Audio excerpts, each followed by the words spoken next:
Hi everybody, we're continuing our read aloud of the Celestine prophecy today, this time chapter 8, the interpersonal ethic. I followed the soldier up the steps and out into the bright sunshine. Pablo's warning was echoing in my head. Addiction to another person? What did he mean by that? What kind of addiction? The soldier led me down the path toward the parking area where two other soldiers stood beside a military jeep. They watched us intensely as we walked their way. When I was close enough to see inside the jeep, I noticed that a passenger was already sitting in the back. Marjorie! She looked pale and anxious. Before I could catch her eye, the soldier behind me grabbed my arm and directed me to the seat beside her. Two other soldiers climbed in the front seats. The one sitting on the driver's side glanced back at us briefly, then he started the vehicle and headed north. "Do you speak English?" I asked the soldiers. The soldier in the passenger seat, a beefy man, looked at me blankly and said something in Spanish that I couldn't understand, then curtly turned away. I turned my attention to Marjorie. "Are you all right?" I asked in a whisper. Her voice faded, and I noticed tears were flowing down her face. "It's going to be okay," I said, putting my arm around her. She looked up at me, forcing a smile, then rested her head on my shoulder. A ripple of passion filled my body. For an hour we bounced along the unpaved road. Outside, the landscape grew continuously more lush and jungle-like. Then, around one bend, the dense vegetation opened up into what appeared to be a small town. Wood-frame buildings lined both sides of the road. 100 yards ahead, a large truck blocked the way. Several soldiers motioned for us to stop. Beyond them were other vehicles, some with flashing yellow lights. I became more alert. As we pulled to a stop, one of the soldiers outside walked up and said something I couldn't understand. The only word I recognized was gasoline. Our escorts left the jeep and stood outside talking with the other soldiers. They glanced at us occasionally, weapons at their side. I noticed a small street which angled to the left. As I looked at the shops and doorways, something changed in my perception. The shapes and colors of the buildings suddenly stood out and became more distinct. I whispered Marjorie's name and felt her look up. But before she could say anything, an enormous explosion rocked the jeep. A blast of fire and light shot up in the area in front of us, and the soldiers were blown to the ground. Immediately, our vision was obscured by smoke and falling ash. "Come on!" I yelled, pulling Marjorie from the vehicle. Amid the confusion, we ran down the street in the direction I had been looking. Behind us, I could hear distant shouts and moans. Still engulfed with smoke, we ran perhaps 50 yards. Suddenly, I noticed a doorway to the left. "In here!" I shouted. The door was open, and we both ran inside. I fell against the door, closing it securely. When I turned around, I saw a middle-aged woman staring at us. We had dashed into someone's home. As I looked at her, attempting to smile, I noticed that the woman's expression was not one of horror nor anger at having two strangers rush into her house after an explosion. Instead, what she displayed was an amused half-smile that looked more like resignation, as though she half expected us and now had to do something. On a chair nearby was a small child about 4 years old. "Hurry," she said in English. "They will be looking for you." She ushered us to the back of a sparsely furnished living room, through a hall, and down some wooden steps into a long cellar. The child walked at her side. We moved quickly through the cellar and up some other steps to an outside door leading to an alley. The woman unlocked a small, compact car which was parked there and hurried us inside. She directed us to lie down in the back seat, threw a blanket over us, and pulled away in what seemed to be a northerly direction. Through it all, I remained speechless, carried along by the woman's initiative. A rush of energy filled my body as I fully realized what had happened. My intuition of escape had occurred. Marjorie lay beside me, her eyes tightly closed. "Are you all right?" I whispered. She looked up at me with tearful eyes and nodded. After about 15 minutes, the woman said, "I think you can sit up now." I pushed away the blanket and looked around. We seemed to be on the same road as before the explosion, only farther north. "Who are you?" I asked. She turned and looked at me with her half-smile. She was a shapely woman of about 40 with shoulder-length dark hair. "I'm Carla Dees," she said, "and this is my daughter, Mareta." The child was smiling and looking over the passenger seat at us with large inquisitive eyes. Her hair was jet black and also long. I told them who we were and then asked, "How did you know to help us?" Carla's smile grew wider. "You are running from the soldiers because of the manuscript, aren't you?" "Yes, but how did you know?" "I know the manuscript, too." "Where are you taking us?" I asked. "I don't know that," she said. "You will have to help me." I glanced at Marjorie. She was watching me closely as I spoke. Right now, I don't know where to go, I said. Before I was captured, I was trying to get to Iquitos. Why did you want to go there? She asked. I'm trying to find a friend. He's looking for the ninth insight. That is a dangerous thing. I know. We will take you there, won't we, Maretta? The little girl giggled and said with a sophistication beyond her years, Of course. What kind of explosion was that back there? I asked. I think it was a gas truck, she answered. Earlier, an accident had occurred, a leak. I was still amazed at how quickly Carla had decided to help us, so I decided to press the question. How did you know we were running from the soldiers? She took a deep breath. Yesterday, many military trucks were passing through the village going north. This is unusual, and it made me think of the time 2 months ago when my friends were taken away. My friends and I studied the manuscript together. We were the only ones in the village who had all 8 insights. Then the soldiers came and took my friends. I have not heard from them. As I watched the trucks yesterday, she continued, I knew the soldiers were continuing to hunt copies of the manuscript and that others, like my friends, would need help. I envisioned myself helping those people if I could. Of course, I suspected that it was meaningful that I was having that particular thought at that particular time, so when you came into my house, I was not surprised. She paused, then asked, Have you ever experienced this? Yes, I said. Carla slowed the car. Ahead was a crossroads. I think we should turn to the right here, she said. It will take longer, but it is safer. As Carla turned the car to the right, Maretta slid to the left and had to hold onto the seat to keep from falling over. She giggled. Marjorie was staring appreciatively at the little girl. How old is Maretta? Marjorie asked Carla. Carla looked disturbed and said gently, Please don't talk about her as if she wasn't here. If she was an adult, you would have addressed the question to her. Oh, I'm sorry, Marjorie said. I'm 5, Maretta said proudly. Have you studied the 8th insight? Carla asked. No, Marjorie said. I've only seen the 3rd insight. I'm at the 8th, I said. Do you have any copies? No, Carla said. All the copies were taken away by the soldiers. Does the 8th talk about how we relate to children? Yes, it is about how humans will eventually learn to relate to each other and to talk of many things, such as how to project energy to others and how to avoid addictions to people. There was that warning again. I was about to ask Carla what it meant when Marjorie spoke. Tell us about the 8th insight, she said. The 8th insight, Carla explained, is about using energy in a new way when relating to people in general, but it begins at the beginning with children. How should we view children? I asked. We should view them as they really are, as endpoints in evolution that lead us forward. But in order to learn to evolve, they need our energy on a constant basis, unconditionally. The worst thing that can be done to children is to drain their energy while correcting them. That is what creates control dramas in them, as you already know. But these learned manipulations on the child's part can be avoided if the adults give them all the energy they need, no matter what the situation. That is why they should always be included in conversations, especially conversations about them, and you should never take responsibility for more children than you can give attention to. The manuscript says all this, I asked. Yes, she said, and the point about the number of children is highly stressed. I felt confused. Why is the number of children one has important? She glanced at me for an instant as she drove. Because any one adult can only focus on and give attention to one child at a time. If there are too many children for the number of adults, then the adults become overwhelmed and unable to give enough energy. The children begin to compete with each other for the adults' time. Sibling rivalry, I said. Yes, but the manuscript says that this problem is more important than people think. Adults often glamorize the idea of large families and children growing up together. But children should learn from the world from adults, not from other children. In too many cultures, children are running in gangs. The manuscript says humans will slowly understand that they should not bring children into the world unless there is at least one adult committed to focus full attention all of the time on each child. But wait a minute, I said. In many situations, both parents must work to survive. This denies them the right to have children. Not necessarily, she replied. The manuscript says humans will learn to extend their families beyond blood ties, so that someone else is able to provide one-on-one attention. All the energy does not have to come from parents alone. In fact, it is better if it does not. But whoever cares for the children must provide this one-on-one attention.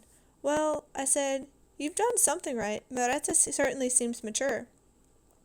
Carla frowned and said, Don't tell me, tell her. "Oh, right." I looked at the child. "You act very grown up, Maretta." She looked away shyly for a moment, then said, "Thank you." Carla hugged her warmly.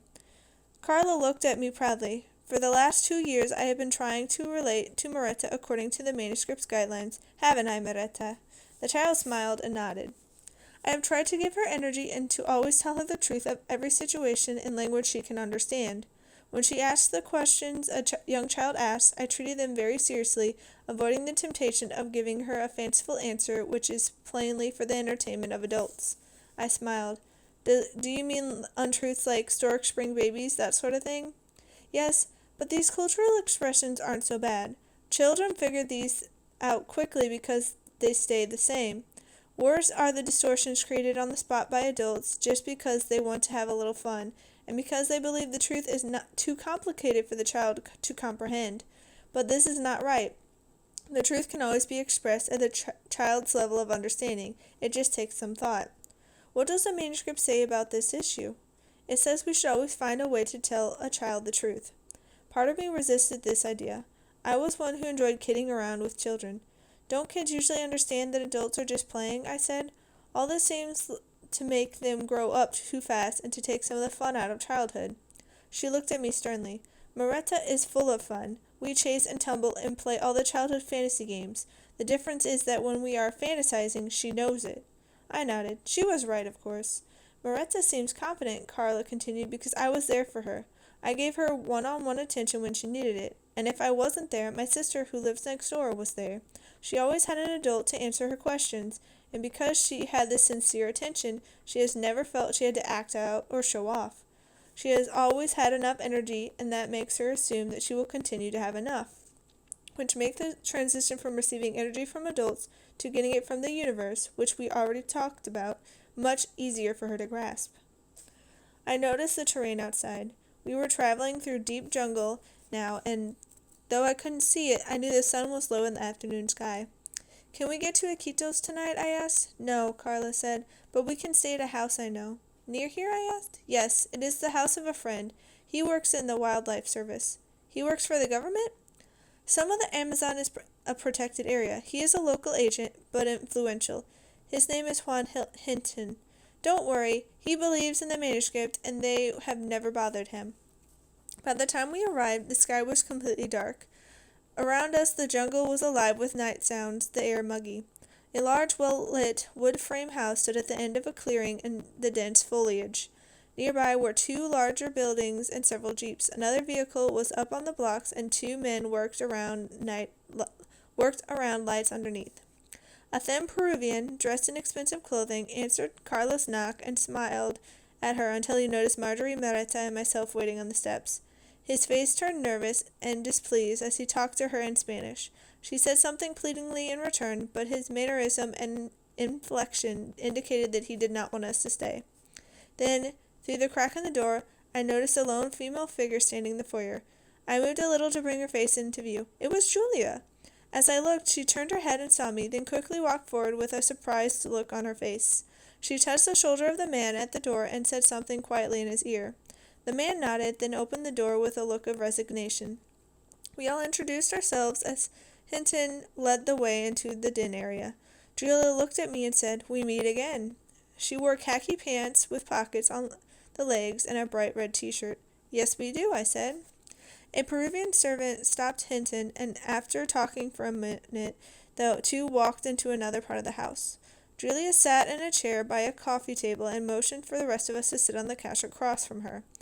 Marjorie appeared panicked. She looked at me intensely. Carla also seemed to be aware of Marjorie's distress.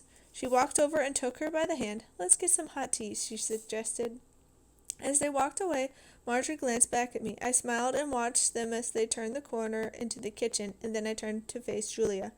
"So what do you think it means?" she asked. "What does what mean?" I asked, still distracted. "That we have run into each other again." "Oh, I don't know." "How did you wind up with Carla, and where are you going?" "She saved us. Marjorie and I had been detained by Peruvian troops. When we escaped, she happened to be there to help us." Julia looked intense. "Tell me what happened." I leaned back and told her the whole story, beginning at the point in which I had taken Father Carl's truck, and then all about the capture and our eventual escape.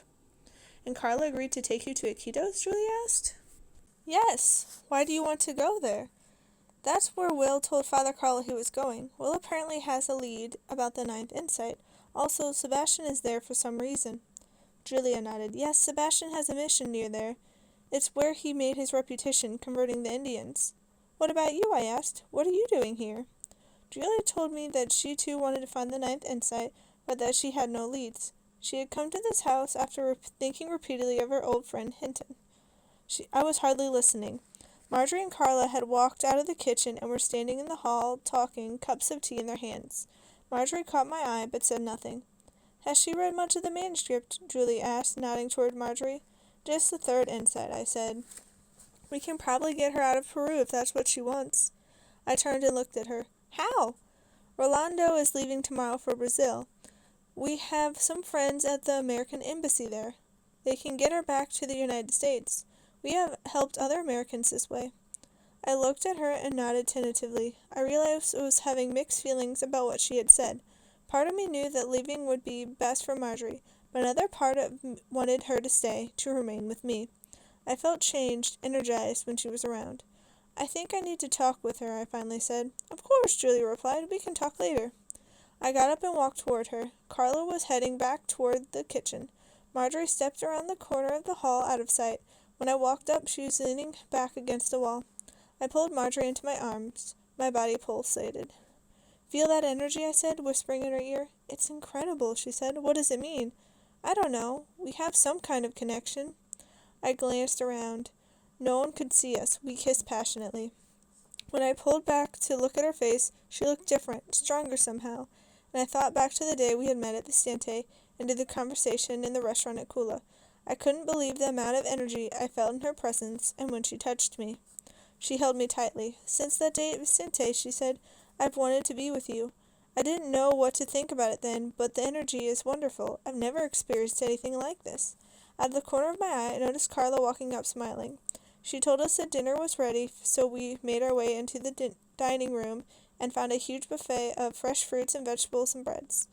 Everyone served their plates and sat around a large table.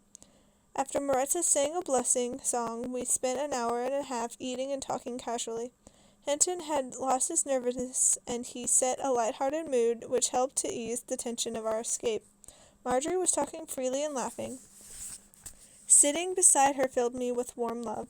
After dinner, Hinton took us back into the den, where a custard dessert was served with sweet liquor. Marjorie and I sat on the couch and fell into a long conversation about our past and significant life experiences. We seemed to grow closer and closer. The only difficulty we discovered was that she lived on the West Coast and I resided in the South. Later, Marjorie dismissed the problem and laughed heartily. I can't wait until we get back into the United States, she said. We'll have so much fun traveling back and forth. I sat back and gave her a serious look. Julia said she could arrange a way for you to go home now.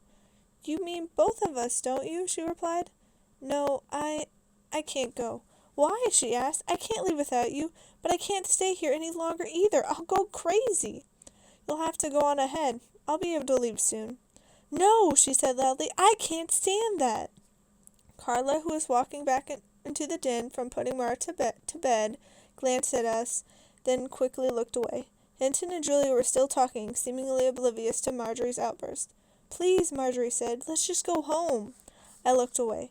Okay, fine, she said. Stay. She stood and walked briskly toward the bedroom area. My gut wrenched as I watched Marjorie walk away. The energy I had gained with her collapsed, and I suddenly felt weak and confused. I tried to shake it off. After all, I told myself, I hadn't known her that long. On the other hand, I thought, maybe she was correct. Maybe I should go home. What difference could I make here anyway? Back at home, I could perhaps marshal some support for the manuscript and stay alive as well. I stood up and started to follow her down the hall, but for some reason I sat back down.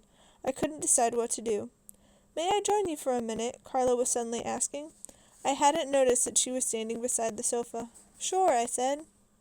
She sat down and looked at me with regard. I couldn't help overhear what is going on, she said, and I thought that before you made your decision, you might want to hear what the Eighth Insight says about addictions to people.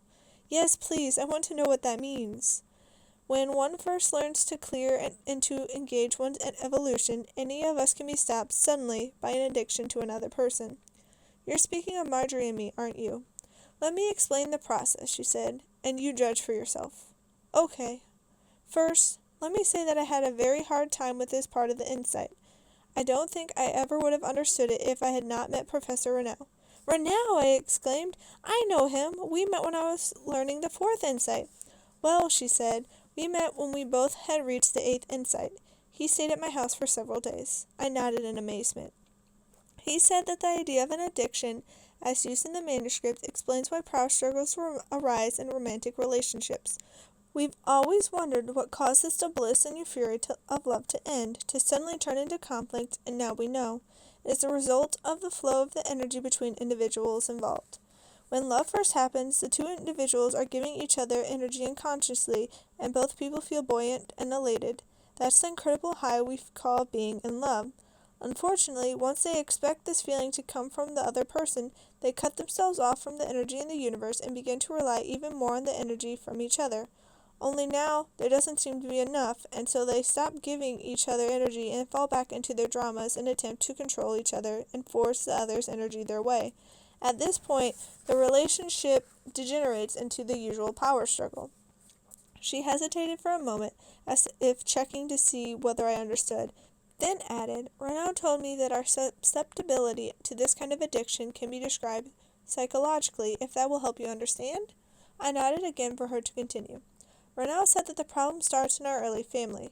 Because of the energy competition there, none of us were able to complete an important psychological process. We weren't able to integrate our opposite sexual side." "Our what?"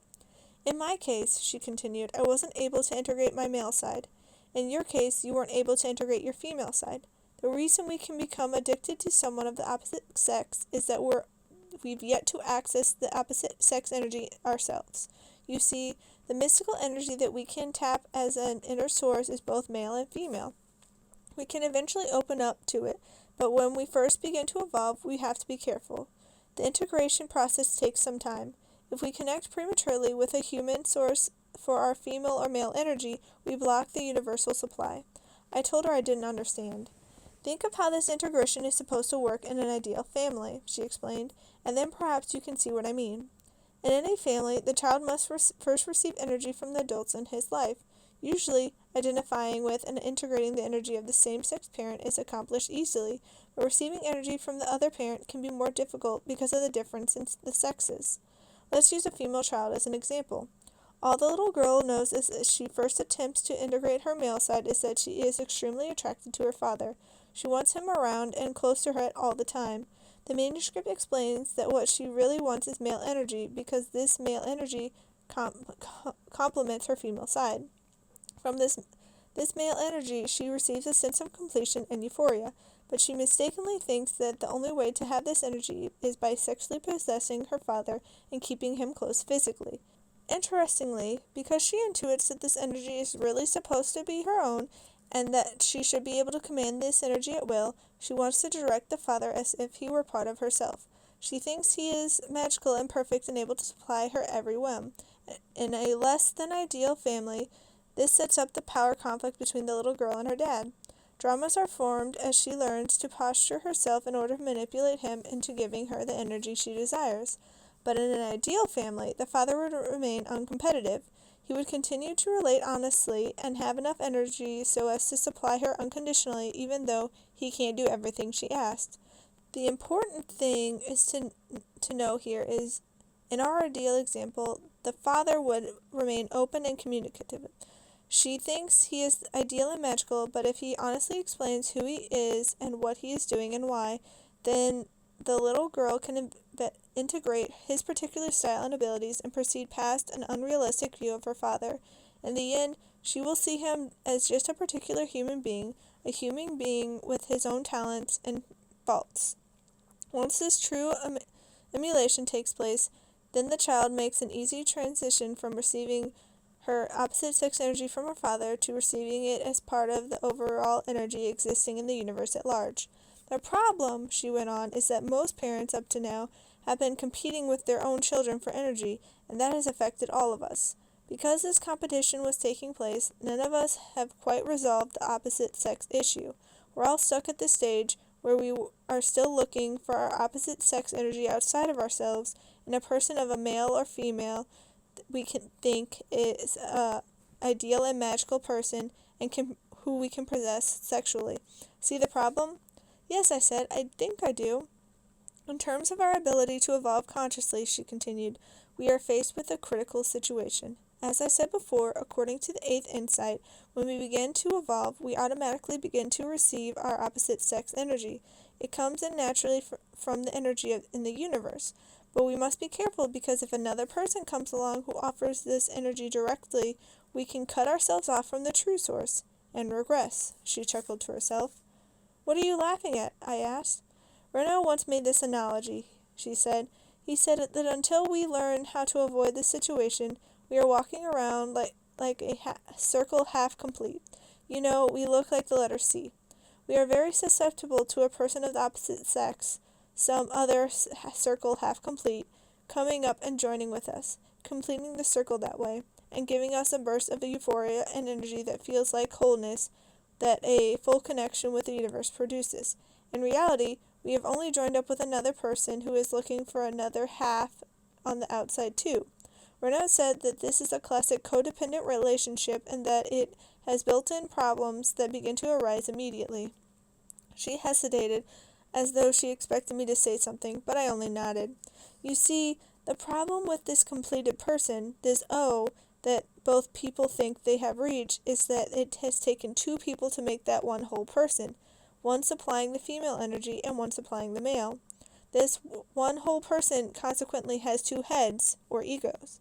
Both people want to run the whole person they have created, and so, just as in childhood, both people want to command the other, as if the other were themselves. This kind of illusion of completeness always breaks down into a power struggle. In the end, each person must take the other for granted and even invalidate them so that they can take the lead of this whole self in the direction they want to go. But of course, that doesn't work, at least not anymore. Perhaps in the past, one of the partners was willing to submit themselves to the other, usually the woman, sometimes the man. But we are waking up now. No one wants to be subservient to anyone else any longer. I thought of what the first insight had conveyed about power struggles within intimate relationship, and of the woman's outburst at the restaurant with Charlene. So much for romance, I said. Oh, we can still have romance, Carla replied, but first we have to complete our circle on our own. We have to stabilize our channel with the universe. That takes time, but afterwards we are never susceptible to this problem again, and we can have what the manuscript calls a higher relationship.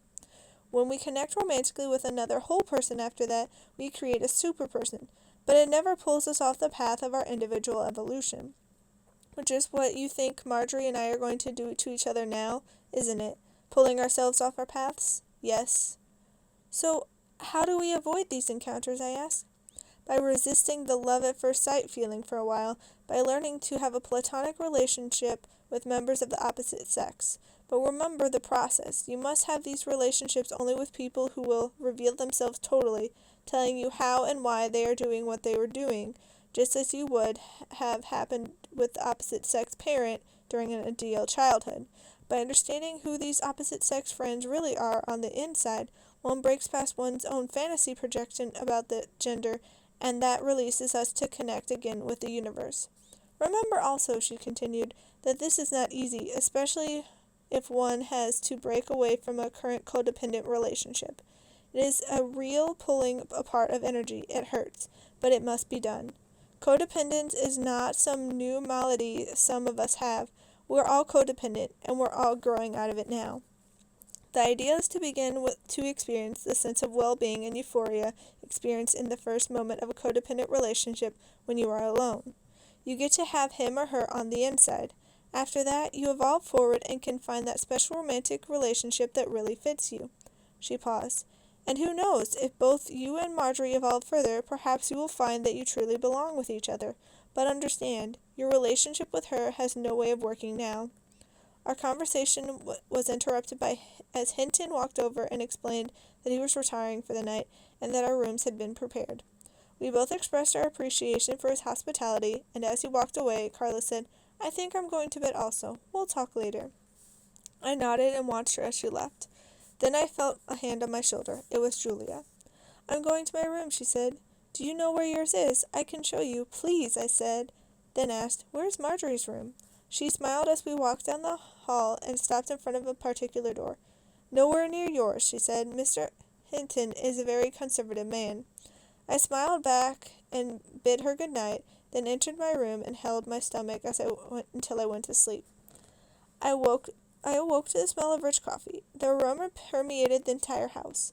After I dressed, I walked into the den. An older male houseworker offered me a glass of fresh grape juice, which I accepted. "Good morning," Julia said from behind. I turned around. "Good morning." She looked at me intensely, then asked, "Have you discovered yet why we've run into each other again?" "No," I said. "I haven't been able to think about it. I've been trying to understand addictions." "Yes," she replied. "I saw." "What do you mean?" "I could tell what was happening by the way your energy field looked." "How did it look?" I asked. "Your energy was connected to Marjorie's. When you were sitting here and she was in the other room, your field stretched all the way in there and attached to hers." I shook my head. She smiled and put her hand on my shoulder. "You had lost your connection with the universe. You had becoming addicted to Marjorie's energy as a substitute. It is the same with all addictions. One goes through someone or something else to connect with the universe. The way to deal with this is to get your energy up and to center yourself again in what you are really doing here." I nodded and walked outside. She waited in the den. For about 10 minutes I practiced the method of building energy that Sanchez had taught me. Gradually, the beauty returned and I felt much lighter. I returned to the house. "You look much better," Julia said. "I feel better," I replied. "So what are your questions at this point?" I thought for a minute. I had found Marjorie. That question had been answered. But I still wanted to know where Will was, and I still wanted to understand how people would be acting toward each other if they followed this manuscript. If the manuscript effect was positive, why would Sebastian and the other priests be worried? I looked at Julia. "I need to grasp the rest of the 8th insight, and I still want to find Will. Maybe he has the 9th. "I'm going to Iquitos tomorrow," she said. "Would you like to go?" I hesitated. "I think Will is there," she added. "How do you know?" "Because of the thoughts I had of him last night." I said nothing. "I had thoughts of you too," Julia continued, "of both of us going to Iquitos. You're involved in this somehow." "Involved in what?" I asked. She grinned. "In finding the last insight before Sebastian does." As she spoke, the image came to my mind of Julia and me arriving at Iquitos, but then deciding to go in separate directions for some reason. I felt I had a purpose, but it was unclear. I focused again on Julia. She was smiling. "Where were you?" she asked. "Sorry," I said. "I was thinking about something." "Was it important?" "I don't know. I was thinking that once we get to Iquitos, that we would go in 2 different directions." Rolando came into the room. "I brought the supplies you wanted," he said to Julia. He recognized me and nodded politely. "Good, thank you," Julia replied. "Did you see many soldiers?" "No, I did not see any," he said. Marjorie walked into the room and distracted me, but I could hear Julia explaining to Rolando that she thought Marjorie wanted to go with him to Brazil, where she would arrange passage back to the States. I went over to Marjorie. "How did you sleep?" I asked. She looked as though deciding whether to remain angry, and said, "Not very well." I nodded toward Rolando. "He is Julia's friend. He is leaving this morning for Brazil. From there he will help you get back to the States." She appeared frightened. "Look, you're going to be okay," I said. "They've helped other Americans. They know people at the American Embassy in Brazil. In no time you will be home." She nodded. "I'm worried about you." "I'll be fine. Don't worry. As soon as I get back to the U.S., I'll call you." From behind me, Hinton announced that breakfast was being served. We walked into the dining room and ate. Afterward, Julia and Rolando seemed to be in a hurry. Julia explained that it is important for Rolando and Marjorie to get across the border before dark, and the journey would take all day. Marjorie packed some clothes that Hinton had given her, and later, while Julia and Rolando were talking at the door, I pulled Marjorie to the side. "Don't worry about anything," I said. "Just keep your eyes open, and perhaps you'll see the other insights." She smiled, but said nothing.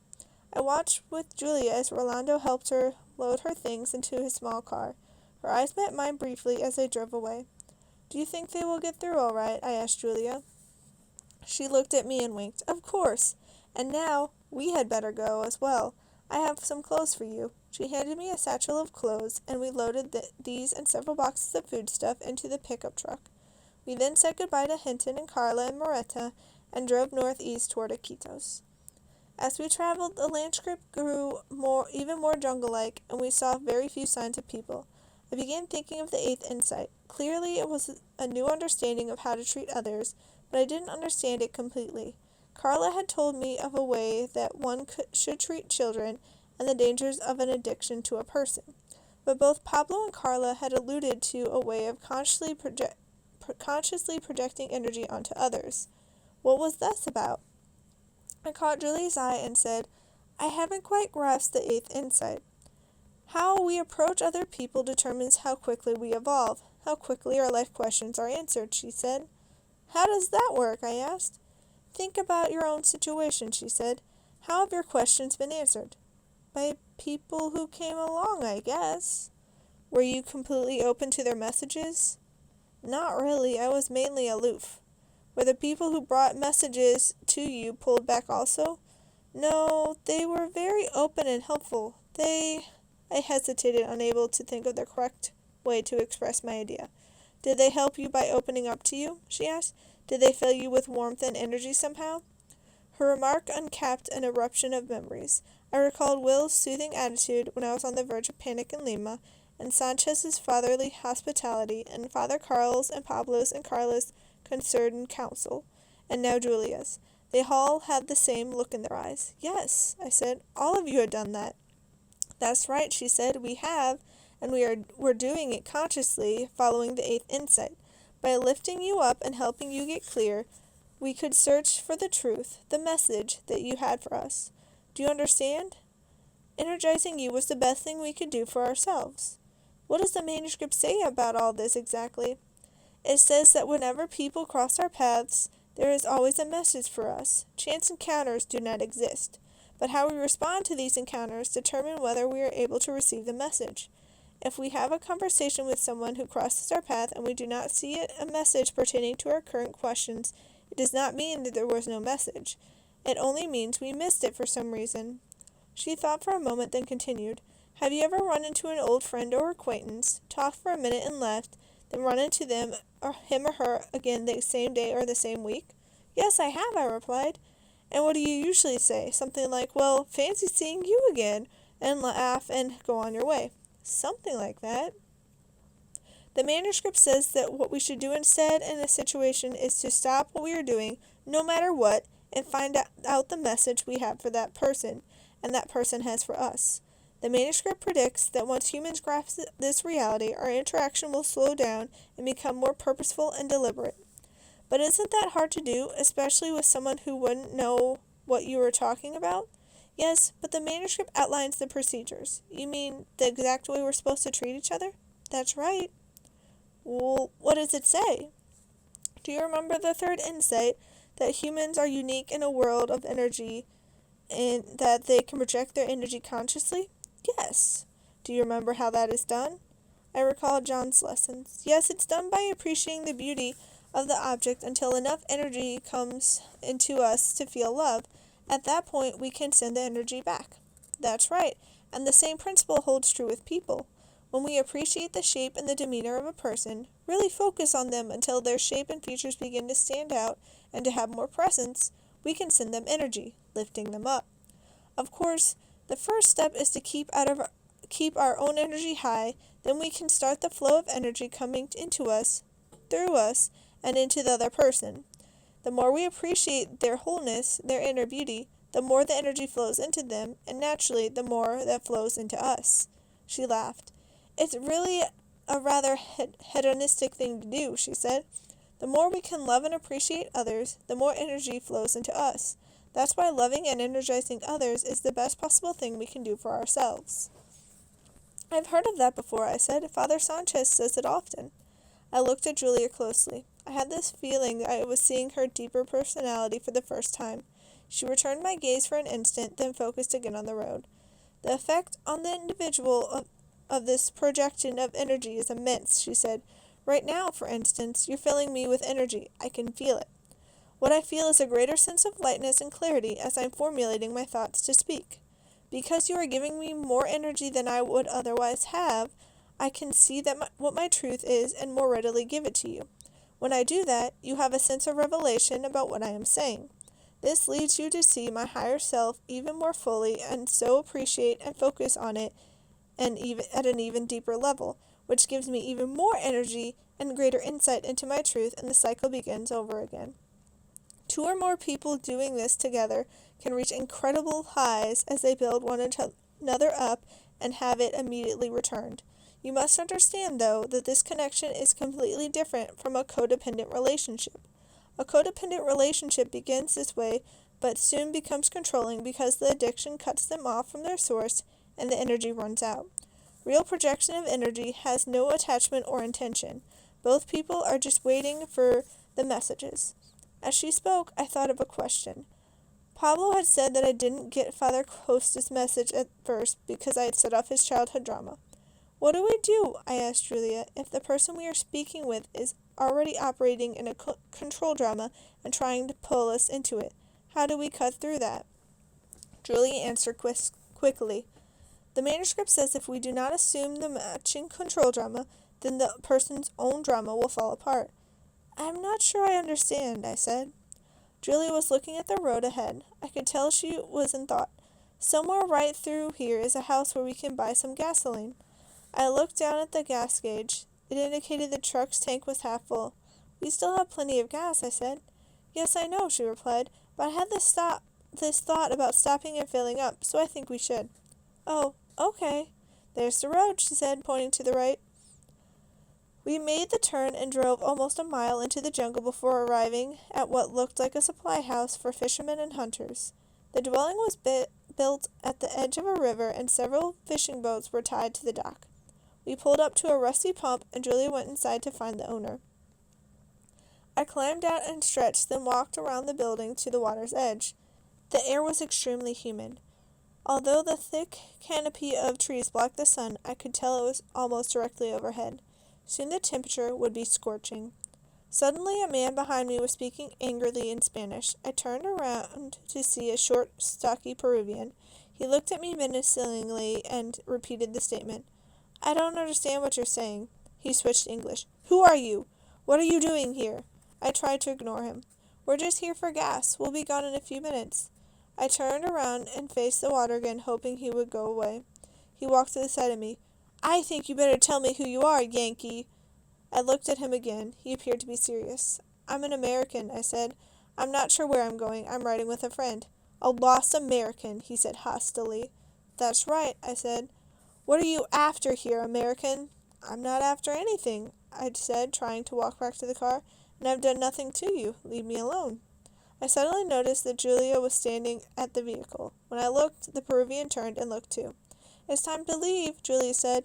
They're not in business any longer. Who are you? The Peruvian asked her in a hostile tone. Why are you so angry? Julia asked in response. The man's demeanor changed. Because it's my job to look after this place. I'm sure you do a good job, but it's hard for people to talk if you're frightening them. The man stared, trying to figure Julia out. We're on our way to Iquitos, Julia said. We're working with Father Sanchez and Father Carl. Do you know them? He shook his head, but the mention of the 2 priests settled him down even more. He finally nodded and walked away. Let's go, Julia said. We got in the truck and drove away. I realized how anxious and nervous I had been. I tried to shake it off. Did anything happen inside? I asked. Julia looked at me. What do you mean? I mean, did anything happen inside to explain why you thought to stop? She laughed and said, No, all the action was outside. I looked at her. Have you figured it out? She asked. No, I replied. What were you thinking about just before we arrived? That I wanted to stretch my legs? No, before that. What were you asking about when we were talking? I tried to think. We were talking about childhood dramas. Then I remembered. You had said something that had confused me, I said. You had said that a person cannot play a control drama with us unless we play the matching drama. I didn't understand that. Do you understand now? Not really. What are you getting at? The scene outside clearly demonstrated what happens if you do play the matching drama. How? She glanced at me briefly. What drama was the man playing with you? He was obviously the intimidator. Right, and what drama did you play? I was just trying to get him off my back. I know, but what drama were you playing? Well, I started off in my aloofness drama, but he just kept coming after me. Then, the conversation was irritating me, but I tried to get centered and stay with it. I looked at Julia and said, I guess I was playing a poor me. She smiled. That's right. I noticed you handled him with no problem, I said.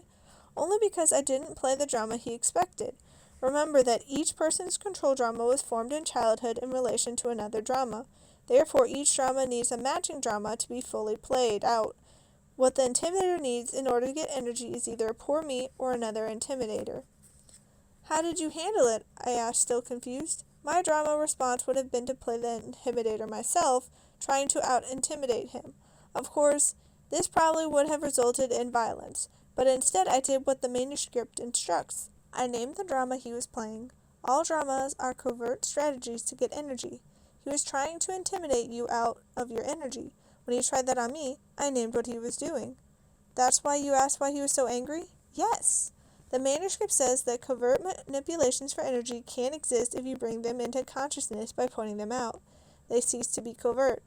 It is a very simple method. The best truth about what's going on in a conversation always prevails. After that, the person has to be more real and honest. That makes sense, I said. I guess I've even named dramas myself before, even though I didn't know what I was doing. I'm sure. That's something all of us have done. We're just learning more about what's at stake. And the key to making it work is to simultaneously look beyond the drama at the real person in front of you and to send as much energy their way as possible. If they can feel energy coming in any way, then it's easier for them to give up their way of manipulating for it. What could you appreciate in that guy? I said. I could appreciate him as a little insecure boy needing energy desperately. Besides, he brought you a very timely message, right? I looked at her. She appeared to be on the verge of laughter. You think we stopped there just so I could grasp on how to deal with someone playing a drama? That was the question you asked, wasn't it? I smiled, my good feeling beginning to return. Yeah, I guess it was. A mosquito buzzing around my face forced me awake. I looked over at Julia. She was smiling as though recalling something humorous. For several hours after leaving the river camp, we had ridden in silence, munching on the food Julia had prepared for the trip. You're awake, Julia said. Yes, I replied. How far is Iquitos? The town is about 30 miles, but the Stewart Inn is only a few minutes ahead. It's a small inn and hunting camp. The owner is English and supports the manuscript. She smiled again. We've had many good times together. Unless something has happened, he should be there. I hope we can get a lead on where Will is. She pulled the truck to the side of the road and looked at me. We'd better get centered in where we are, she said. Before I ran into you again, I had been floundering around wanting to help find the ninth insight, but not knowing where to go. At one point I realized I had been thinking repeatedly of Hinton. I got to his house, and who would show up but you? And you tell me that you're looking for Will, but that he's rumored to be in Iquitos. I have this intuition that we'll both be involved in finding the ninth insight, and then you have an intuition that at some point we separate and go in different directions. Is that pretty much it? Yes, I said. Well, I want you to know that after that, I got to thinking about Willie Stewart and the inn. Something is going to happen there. I nodded. She drove the vehicle back on the road and around a curve. There's the inn, Julia said. Ahead, about 200 yards, where the road took another sharp bend to the right, was a 2-story Victorian-style home. We pulled into the gravel parking area and stopped. Several men were talking on the porch. I opened the door of the vehicle and was about to get out when Julia touched my shoulder. Remember, she said, no one is here by accident. Stay alert for the messages. I followed her as we walked up onto the porch. The men, well-dressed Peruvians, nodded distractedly as we walked by them and into the house. Once in the large foyer, Julia pointed to a dining room and asked me to pick a table and wait there while she looked for the owner. I surveyed the room. It contained a dozen or so tables lined in 2 rows. I picked a table about halfway down and sat with my back against the wall. 3 more men, all Peruvians, came in behind me and sat down across from my table. Another man came in soon after and took a table about 20 feet to my right. He sat at an angle where his back was slightly toward me. I noticed he was a foreigner, perhaps European. Julia entered the room, spotted me, and then walked over and sitting down facing me. The owner isn't here, she said, and his clerk knew nothing of Will. Now what? I asked. She looked at me and shrugged. I don't know. We'll have to assume that someone here has a message for us. Who do you think it is? I don't know. How do you know it will happen? I asked, suddenly feeling skeptical. Even after all the mysterious coincidences that had happened to me since I had been in Peru, I still had trouble believing one would occur now just because we wanted it to. Don't forget the third insight, Julie replied. The universe is energy, energy that responds to our expectations. People are part of that energy universe too, so when we have a question, the people show up who have the answer. She cut her eyes to the other people in the room. I don't know who these people are, but if we could talk with them long enough, we would find a truth each had for us, some part of the answer to our question. I looked at her askance. She leaned toward me across the table. Get it into your head. Everyone who crosses our path has a message for us. Otherwise, they would have taken another path or left earlier or later. The fact that these people are here means that they are here for some reason. I looked at her, still unsure whether I believed it was that simple.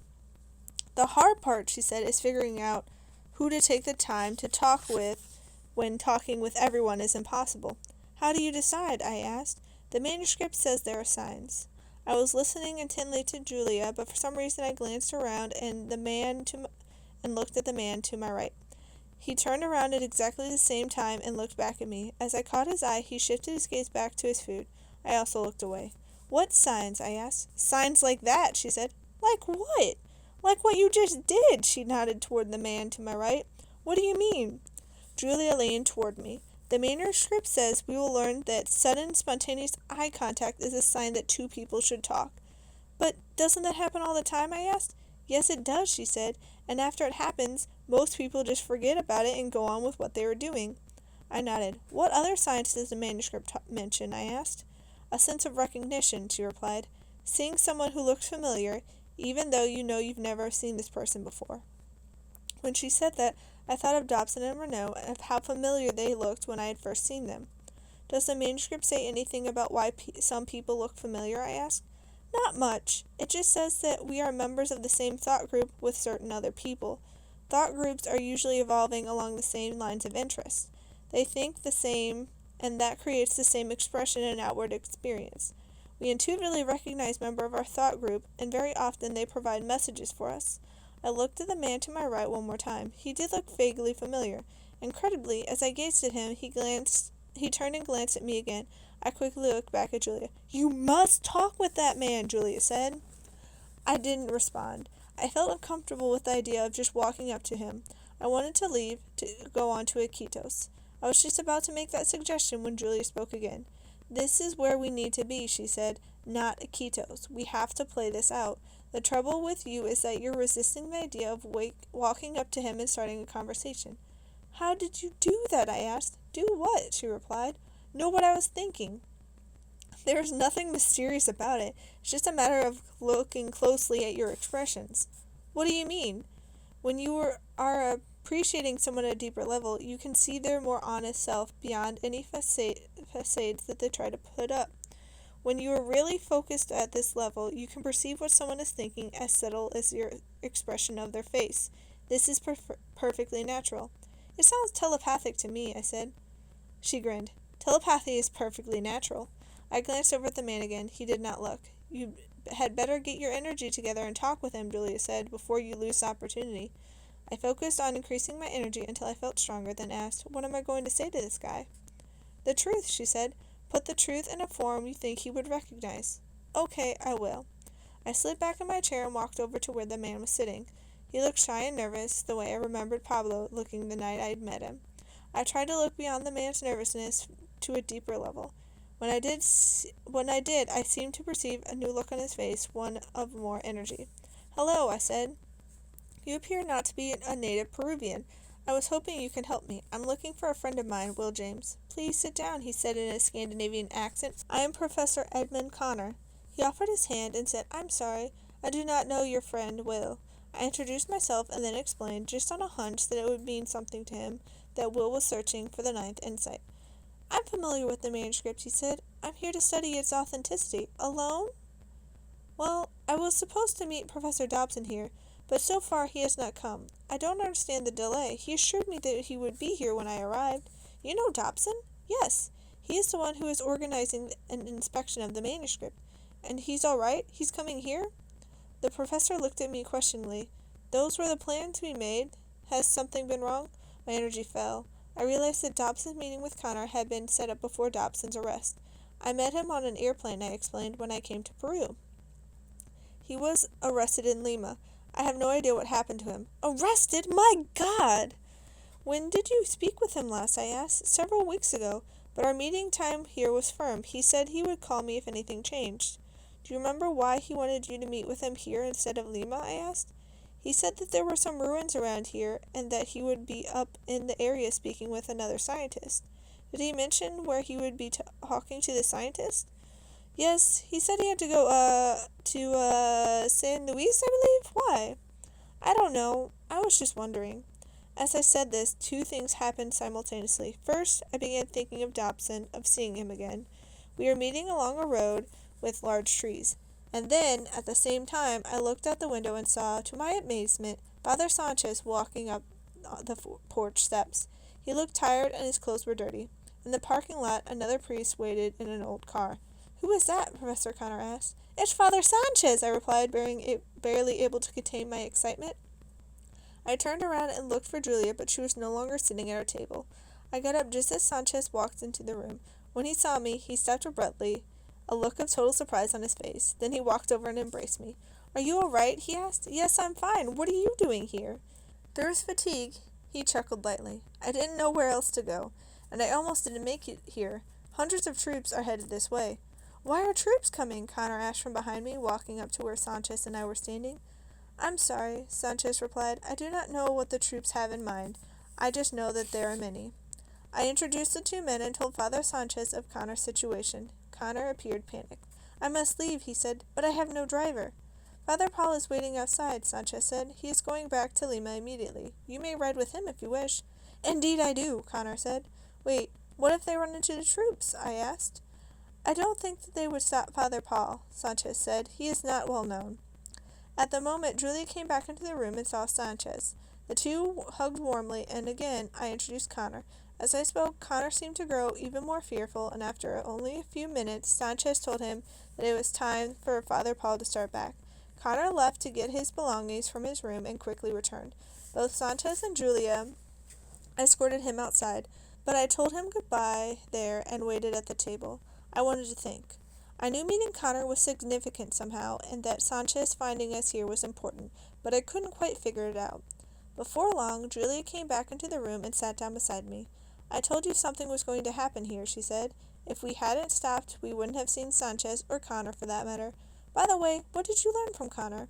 I'm not sure yet, I said. Where is Father Sanchez?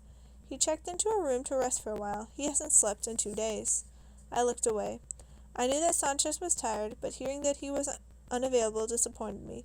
I wanted very much to talk with him to see if he could add some perspective to what was happening, especially concerning the soldiers. I felt uneasy, and part of me wanted to flee with Connor. Julia picked up on my impatience. Take it easy, she said. Slow down and tell me what you think of the 8th insight so far. I looked at her and tried to center myself. I'm not sure where to start. What do you think the 8th insight is saying? I thought back. It's about a way of relating to other people, to children, and to adults. It's about naming control dramas and breaking through them and focusing on other people in a way that sends them energy. And? She asked. I focused on her face and immediately saw what she was getting at. And if we are observant about who we talk with, then we will get the answers we desire as a result. Julia smiled broadly. Have I grasped the insight? I asked. Almost, she said, but there's one more thing. You understand how one person can uplift another. Now you're about to see what happens in a group when all the participants know how to interact this way. I walked out to the porch and sat in one of the wrought iron chairs. After a few minutes, Julia came through the door and joined me. We had eaten a leisurely dinner without much talking, and afterward had decided to sit outside in the night air. The hours had gone by since Sanchez had gone into his room and was beginning to feel impatient again. When Sanchez suddenly walked outside and sat down with us, I was relieved. Have you heard anything from Will? I asked him. When I spoke, he slid his chair around to face Julia and me. I noticed he was carefully adjusting the position of his chair so that he was of equal distance from each of us. Yes, he said finally, I have. He paused again and appeared to be in thought, and so I asked, What did you hear? Let me tell you everything that happened, he said. When Father Carl and I left To go back to my mission, we expected to find Father Sebastian there along with the military. We expected an inquisition. When we arrived, we found that Father Sebastian and the soldiers had left abruptly several hours earlier after receiving a message. For a whole day, we didn't know what was going on. Then yesterday, we were visited by Father Costas, who I understand you have met. He told us that he was directed by my mission by Will James. Apparently, Will remembered the name of my mission from his conversation earlier with Father Carl, and intuitively knew that he would need the information Father Costas was bringing. Father Costas has decided to support the manuscript. Why did Sebastian leave so suddenly? I asked. Because, Sanchez said, he wanted to speed up the implementation of his plans. The message he received told him that Father Costas was about to expose his intention to destroy the ninth insight. Sebastian found it? Not yet, but he expects to. They found another document that indicated where the ninth is. Where is it supposed to be? Julia asked. At the Celestine ruins, Sanchez replied. Where is that? I inquired. Julia looked at me. About 60 miles from here. It's a dig the Peruvian scientists have excavated exclusively and with quite a lot of secrecy. It consists of several layers of ancient temples, first Mayan, then Inca. Apparently, both cultures believed there was something special about the location. I suddenly realized that Sanchez was concentrating on the conversation with unusual intensity. When I talked, he would focus totally on me, without breaking his gaze at all. When Julia spoke, Father Sanchez shifted his position to focus completely on her. He seemed to be acting very deliberately. I wondered what he was doing, and at the precise moment there was a lone conversation. They both looked at me expectantly. What? I asked. Sanchez smiled. It's your turn to speak. Are we taking turns? I asked. No, Julia said. We are having a conscious conversation. Each person speaks when the energy moves to him. We could tell it had moved to you. I didn't know what to say. Sanchez looked at me warmly. Part of the eighth insight is learning to interact consciously when in a group. But don't get self-conscious. Just understand the process. As the members of a group talk, only one will have the most powerful idea at any one point. If they are alert, the others in the group can feel who is about to speak, and they can consciously focus their energy on this person, helping to bring out his idea with the greatest clarity. Then, as the conversation proceeds, someone else will have the most powerful idea, then someone else, and so forth. If you concentrate on what is being said, you can feel when it is your turn. The idea will come up into your mind. Sanchez shifted his eyes to Julia, who asked, What idea have you been having that you didn't express? I tried to think. I was wondering, I finally said, why Father Sanchez was looking intensely at whoever was speaking. I guess I was wondering what it meant. The key to this process, Sanchez said, is to speak up when it is your moment, and to project energy when it is someone else's time. Many things can go wrong, Julia interjected. Some people get inflated when in a group. They feel the power of an idea and express it, then because of that burst of energy feels so good, they keep on talking, long after the energy should have shifted to someone else. Then they try to monopolize the group. Others are pulled back, and even when they feel the power of an idea, they won't risk saying it. When this happens, the group fragments and the members don't get the benefit of all the messages. The same thing happens when some members of the group are not accepted by some of the others. The rejected individuals are prevented from receiving the energy, and so the group misuses the benefit of their ideas. Julia paused, and we both looked at Sanchez, who was taking a breath to speak. How people are excluded is important, he said. When we dislike someone or feel threatened by someone, the natural tendency is to focus on something we dislike about this person, something that irritates us. Unfortunately, when we do this, instead of seeing the deeper beauty of the person and giving them energy, we take energy away and actually do them harm. All they know is that they suddenly feel less beautiful and less confident, and it is because we sap their energy. That is why, Julia said, this process is so important. Humans are aging each other at a tremendous rate out there with their violent competitions. But remember, Sanchez added, in a truly functional group, the idea is to do the opposite of this. The idea is for every member's energy and vibration to increase because of the energy sent by all the others. When this occurs, everyone's individual energy fields merge with everyone else's and make one pool of energy. It's as if the group is just one body, but with many heads. Sometimes one head speaks for the body, sometimes another talks. But in the group functioning this way, each individual knows when to speak and what to say because he truly sees life more clearly. This is the higher person the eighth insight talked about in connection with a romantic relationship between man and a woman. But other groups can form one as well. Father Sanchez's words made me think about Father Costa suddenly and of Pablo. Had the young Indian finally changed Father Costa's mind, leading him to now want to perceive the manuscript? Was Pablo able to do this because of the power of the eighth insight? Where's Father Costas now? I asked. Both individuals looked mildly surprised at my question, but Father Sanchez quickly replied, he and Father Carl decided to go to Lima to speak with our church leaders about what Cardinal Sebastian seems to have planned. I guess that's why he was so adamant about going to your mission with you. He knew that there was something else he had to do. Exactly, Sanchez said. A lull developed in the conversation and we looked at one another, each of us waiting for the next idea. The question now, Father Sanchez finally said, is what we are supposed to do. Julia spoke first. I've had thoughts all along about being involved with the ninth somehow, of getting hold of it long enough to do something, but I can't quite see it clearly. Sanchez and I gazed at her intensely. I see this happening at a particular place, she continued. Wait a minute. The place I've been thinking about is the ruins, at the Celestine ruins. There's a particular spot there that between the temples. I'd almost forgotten. She looked back at us. That's where I need to go. I need to go to the Celestine ruins. As Julia finished, both she and Sanchez shifted their gaze to me. I don't know, I said. I've been interested in why Sebastian and his people are so against the manuscript. I found out it's because they fear the idea of our inner evolution. But now I don't know where to go. The soldiers are coming. It appears that Sebastian is going to find the ninth insight first. I don't know.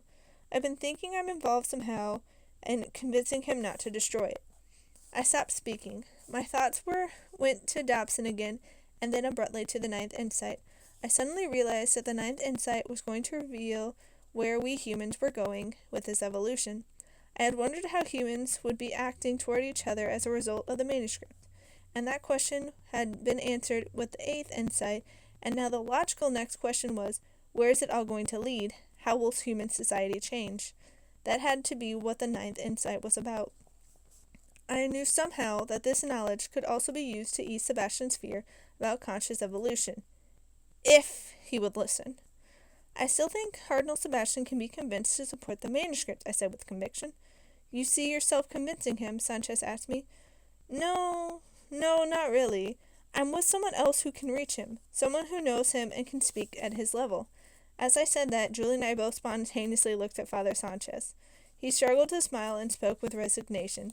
Cardinal Sebastian and I have avoided a confrontation over the manuscript for a long time. He has always been my superior. He considered me his protégé, and I must admit that I looked up to him. But I guess I always knew that it would come to this. The first time you mentioned it, I knew the task of convincing him was mine. My whole life has set me up for it. He looked intensely at Julia and me, then continued. My mother was a Christian reformer. She hated the use of guilt and coercion when evangelizing. She felt that people should come to the religion because of love, not out of fear. My father, on the other hand, was a disciplinarian who later became a priest, and like Sebastian, believed adamantly in tradition and authority. That left me wanting to work within church authority, but always seeking ways it should be amended so that higher religious experience is emphasized. Dealing with Sebastian is the next step for me. I've been resisting it, but I know I have to go to Sebastian's mission in Iquitos. I'll ride with you, I said. And that's the end of Chapter 8. Thanks for listening, everyone. Tune in next time for the next chapter. Bye!